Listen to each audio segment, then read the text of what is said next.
Hi everyone, welcome to ഡോപ്പയിലോട്ട് എല്ലാവർക്കും സ്വാഗതം. അപ്പം ഞാൻ ഈ വീഡിയോയിലൂടെ നിങ്ങളുടെ അടുത്ത് പറയാനായിട്ട് ആഗ്രഹിക്കുന്നത് ഒരു പ്രത്യേകമായിട്ടുള്ള ഒരു ഇമ്പോർട്ടൻ്റ് ആയിട്ടുള്ള ഒരു കാര്യത്തെ പറ്റിയിട്ടാണ്. അതായത് ഇപ്പോൾ ഇനി 2022 നീറ്റൊക്കെ കഴിഞ്ഞു, ഇനി 2023 നീറ്റാണ് നമ്മുടെ മുന്നിലുള്ളത്. കുറേ നീറ്റ് ആസ്പിരൻസിന് എനിക്കറിയാം, നിങ്ങൾ കുറേ പേര് പ്രിപ്പയർ ചെയ്യുന്ന ആൾക്കാരാണ്. സോ ഈ വീഡിയോ കണ്ടുകൊണ്ടിരിക്കുന്ന എല്ലാവർക്കും ഉപകാരപ്രദമായിട്ടുള്ള ഒരു കാര്യമാണ് ഞാൻ ഈ വീഡിയോയിലൂടെ പറയാൻ പോകുന്നത്. യെസ്, അപ്പോൾ എന്താണ് സംഭവം? ഞാൻ ഏതാ ഡീൽ ചെയ്യുന്നത്? ബയോളജിയെ പറ്റിയിട്ട് പറയാൻ വേണ്ടിയിട്ടാണ് ഞാൻ വന്നിട്ടുള്ളത്. ഓക്കെ എടാ, കുറേ പേര് എൻ്റെ അടുത്ത് എക്സാം കഴിഞ്ഞപ്പോൾ പറഞ്ഞൊരു കാര്യമുണ്ട്, ബയോളജിയിൽ അത്യാവശ്യം മാർക്ക് പോയിട്ടുണ്ട്, ലൈക്ക് കുറേ ക്വസ്റ്റ്യൻസൊക്കെ തെറ്റിപ്പോയിട്ടുണ്ട് എന്നൊക്കെ.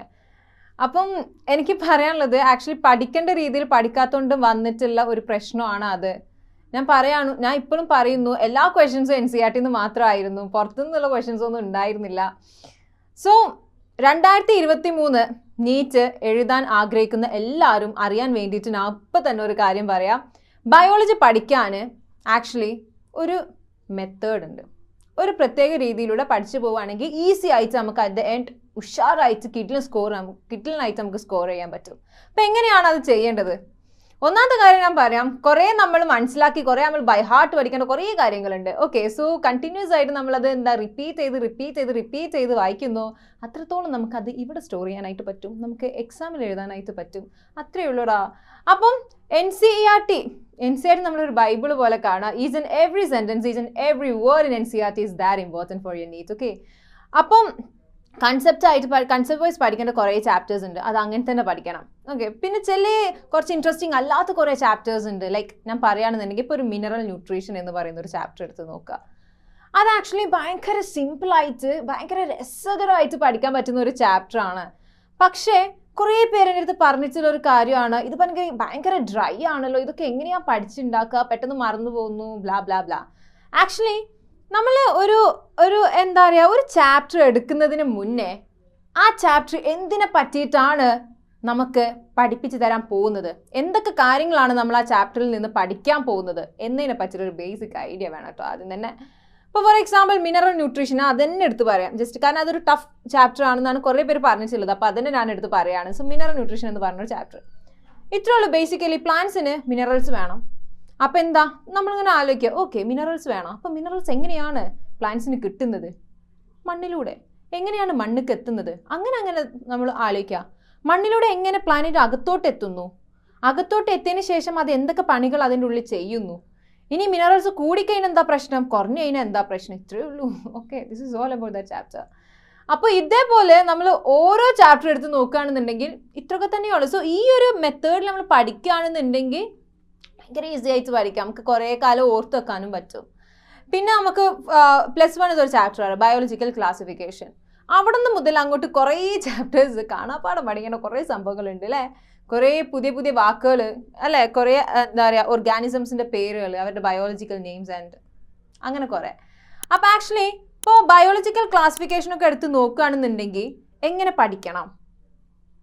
ഈ ബയോളജിക്കൽ ക്ലാസിഫിക്കേഷൻ്റെ ഹാർട്ട് എന്ന് പറയുന്നത് എന്താ അറിയോ? ടെക്സ്റ്റ് ബുക്കിൽ നമുക്കൊരു ടേബിൾ വന്നിട്ടുണ്ട് അല്ലേ, RH വിറ്റാക്കറിൻ്റെ ക്ലാസിഫിക്കേഷൻ ടേബിൾ, റൈറ്റ്?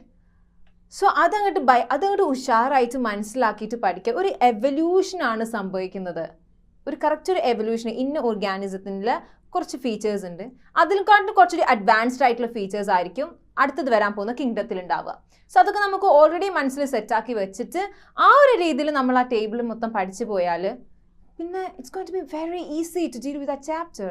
യെസ്, കാരണം ഞാൻ പഠിപ്പിച്ചിട്ടുള്ള കുട്ടികളെ ഐ സ്റ്റിൽ റിമെമ്പർ, ലൈക്ക് ഞാൻ ഇതിൻ്റെ ഇടയിലൊരു ബ്രിഡ്ജ് കോഴ്സ്, ഓക്കെ, ആ സമയത്തൊക്കെ ഇതേ രീതിയിൽ പഠിപ്പിച്ചപ്പോൾ എല്ലാവർക്കും ഭയങ്കര ഇഷ്ടമായിരുന്നു, ഭയങ്കര രസമായിട്ട് പഠിക്കാൻ പറ്റിയെന്ന് പറഞ്ഞിട്ടുണ്ടായിരുന്നു. ആൻഡ് ഞാനിപ്പോഴും പറയുന്നു, NCERT ആണ് നമ്മൾ മെയിനായിട്ട് ഫോക്കസ് ചെയ്യേണ്ടത്. ഓൾറൈറ്റ്. ആൻഡ് കുറേ പുറത്തുനിന്നുള്ള കുറേ എക്സ്ട്രാ കാര്യങ്ങളുണ്ടാവും. ആക്ച്വലി ഞാൻ ക്ലാസ് എടുക്കുമ്പോൾ എപ്പോഴും പറയുന്ന ഒരു കാര്യമാണ്, ഈ എക്സ്ട്രാ കാര്യങ്ങൾ നിങ്ങൾക്ക് പഠിക്കാം എപ്പോൾ മാത്രം NCERT 100% നിങ്ങൾ ഓക്കെ ആണ് എന്ന് ബോധ്യപ്പെട്ട് കഴിഞ്ഞാൽ മാത്രം മതി പുറത്തുള്ളത് പഠിക്കുക. അതിന് മുന്നൊന്നും അത് തേടി പോകരുത് കേട്ടോ. ഈ പുറത്തുള്ളത് എനിക്ക് പറ്റിയിട്ടുള്ള ഒരു അബദ്ധം നിങ്ങൾക്ക് പറഞ്ഞു തരാം. ഞാൻ +1 +2 ഞാൻ ഈ എൻട്രൻസിന് പ്രിപ്പയർ ചെയ്യുന്ന സമയത്ത് എൻ്റെ മാഡം കുറേ ഇതേപോലെ എന്താ പറയുക കുറേ എക്സ്ട്രാസ് പറയുമായിരുന്നു. സോ ഐ തോട്ട് ലൈക്ക് ഈ എക്സ്ട്രാസ് ഉണ്ടല്ലോ, കുറേ പറയുന്നുണ്ടല്ലോ, അപ്പോൾ അതായിരിക്കും കൂടുതൽ ഇമ്പോർട്ടൻറ്റ്. ആൻഡ് അവിടെ നടക്കുന്ന എക്സാംസിലും കുറേ എക്സ്ട്രാസ് ചോദിക്കുന്നു.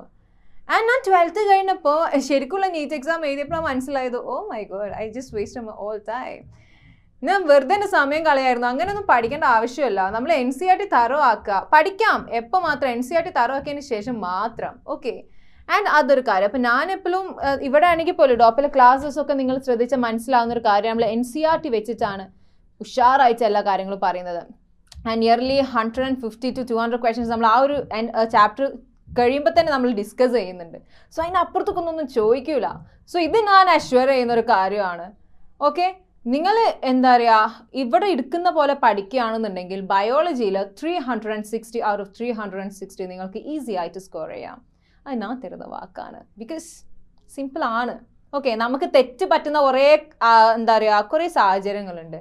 അവിടെയൊക്കെ എങ്ങനെയൊക്കെയാണ് തെറ്റ് പറ്റുക, എങ്ങനെയാണ് തെറ്റ് പറ്റാണ്ടിരിക്കുക എന്നൊക്കെ ആണ് നമ്മൾ മെയിനായിട്ട് ഫോക്കസ് ചെയ്യുന്നതും നിങ്ങൾ ഫോക്കസ് ചെയ്യേണ്ടതും. ഓക്കെ, പിന്നെ ബയോളജീൻ്റെ കാര്യം ഞാൻ പറഞ്ഞു, റിപ്പീറ്റ് ചെയ്ത് വായിക്കേണ്ട കുറേ കാര്യങ്ങളുണ്ടെന്ന് പറഞ്ഞു അല്ലേ? യെസ് ആണ്, റിപ്പീറ്റ് ചെയ്ത് വായിക്കണം. ഇപ്പം ഇന്നെടുത്ത കാര്യം നാളെ നിങ്ങൾ പുതിയൊരു ടോപ്പിക് പഠിക്കുകയാണെന്നുണ്ടെങ്കിൽ അതിന് മുമ്പായിട്ട് ജസ്റ്റ് ഒന്ന് റിവൈസ് ചെയ്യുക. ഇന്ന് എന്താ കഴിഞ്ഞ ദിവസം എന്താ പഠിച്ചതെന്ന് ജസ്റ്റ് ഒന്ന് റിവൈസ് ചെയ്യുക. ആൻഡ് ഒരു സെക്കൻഡ് സാറ്റർഡേയോ സൺഡേ ഒക്കെ കിട്ടുമ്പോൾ ഒന്ന് പെട്ടെന്നൊന്ന് കണ്ണോടിച്ചിട്ട് പോവുക. അല്ലാണ്ട് കുറേ സമയം ഇരുന്ന് പഠിക്കണമെന്ന് ഞാൻ പറയൂല. ഓക്കെ, നിങ്ങൾ ജസ്റ്റ് അവിടെ ഇവിടെ ഒക്കെ ഒന്ന് എന്താ തൊട്ട് തലോടാന്നൊക്കെ പറയില്ലേ, ആ ഒരു രീതിയിൽ നിങ്ങൾ പോയാൽ മതി. അത്രയേ ഉള്ളൂ. അത്ര ഭയങ്കര ലാഘവത്തോട് കൂടിയിട്ട് കാണാൻ ഇഷ്ടം പോലെ സമയമുണ്ട്. അപ്പം ഞാൻ പറയുന്നു, ബയോളജി പഠിക്കേണ്ട പോലെ പഠിച്ചു കഴിഞ്ഞാൽ ഇറ്റ് ഈസ് വെരി സിമ്പിൾ. അങ്ങനെ ഭയങ്കര സ്ട്രെസ് കൊടുത്ത് അങ്ങനെ ഇതായി പഠിക്കേണ്ട ഒരു കാര്യമൊന്നുമല്ല. കുറേ ഓർത്ത് വെക്കാനുണ്ട്, കുറേ കാര്യങ്ങൾ പഠിക്കാനുണ്ട്, ഇഷ്ടം പോലെ കാര്യങ്ങൾ പഠിക്കാനുണ്ട്. 11th and 12th നമ്മൾ രണ്ടും കൂടി കമ്പൈൻ ചെയ്തിട്ടാണ് നമ്മൾ നീറ്റ് എക്സാമിന് ഉണ്ടാവുക അല്ലേ? സോ കുറേ കാര്യങ്ങളുണ്ട്. അപ്പോൾ ഇത്രയും കുറേ കാര്യങ്ങൾ രസകരമായിട്ട് പഠിക്കാൻ ഞാൻ ഇപ്പോഴും പറഞ്ഞു, നിങ്ങൾ ക്ലാസ് കണ്ടാൽ മതി. ഓക്കെ, നിങ്ങൾക്ക് മനസ്സിലാവും എത്രത്തോളം രസകരമായിട്ട് ബയോളജി പഠിക്കാൻ പറ്റും. ഇനി അപ്പുറത്തേക്ക് രസകരമായിട്ടൊന്നും പഠിക്കാൻ പറ്റുമെന്ന് എനിക്ക് തോന്നുന്നില്ല. സോ അത് ഞാൻ തരുന്ന ഒരു വാക്കാണ്. Okay, yes. സോ അത്രേ ഉള്ളൂ. നിങ്ങൾക്ക് എന്തെങ്കിലും ഡൗട്ട് ബയോളജിനെ പറ്റിയിട്ടുണ്ടെന്നുണ്ടെങ്കിൽ you guys can ask me. Okay, പിന്നെ ഞാൻ പറയുന്നു, ക്വസ്റ്റ്യൻസ് ചെയ്ത് പഠിക്കാൻ തന്നെ വേണം. നമ്മൾ ഒരു ടോപ്പിക്ക് പഠിച്ചിട്ട് ആ ടോപ്പിക്കിലെ തന്നെ ക്വസ്റ്റ്യൻസ്, ഇപ്പോൾ ഡോപ്പ ക്ലാസ്സസ് കണ്ടാൽ നിങ്ങൾക്ക് മനസ്സിലാവും അല്ലേ? നമ്മൾ അങ്ങനെ ആ ഒരു സിസ്റ്റമാണ് ഇപ്പോൾ ഫോളോ ചെയ്യുന്നത്. നമ്മൾ ടോപ്പിക്ക് എടുക്കുന്നു, അതിൻ്റെ questions maximum number of questions നമ്മൾ ചെയ്യുകയാണ്. ആ ക്ലാസ്സിൽ വെച്ചിട്ട് തന്നെ നമ്മൾ ചെയ്യുകയാണ്. At the end of chapter അല്ല നമ്മൾ ചെയ്യുന്നത്. ഓരോ ടോപ്പിക്ക് കഴിയുമ്പോഴും നമ്മൾ അതിൻ്റെ ക്വസ്റ്റ്യൻസ് ഇങ്ങനെ ചെയ്തു പോകുന്നുണ്ട് പല ക്ലാസ്സസും അല്ലേ? പല ക്ലാസ്സസും. സോ ഇതൊക്കെ നിങ്ങൾക്ക് ഉപകാരമുള്ള കാര്യമാണ്. സോ എന്താ, എല്ലാവരും ഉഷാറായിട്ട് തന്നെ ഇരിക്കുക. ഞാൻ പണ്ട് മുതലേ പറയുന്നൊരു കാര്യമാണ്, നിങ്ങളുടെ ഉള്ളിൽ ഇപ്പോൾ ആ തീ കൊളുത്തപ്പെട്ടിട്ടില്ലെങ്കിൽ നിങ്ങൾ എത്രയും പെട്ടെന്ന് ആ തീ ഇങ്ങനെ കൊളുത്തി കൊടുക്ക്. ഓക്കെ, ഇനി നമുക്ക് അതിങ്ങനെ പതുക്കെ ആളി കത്താനുള്ള സമയമൊക്കെ ആണ്. പതുക്കെ കത്തിയാൽ മതി.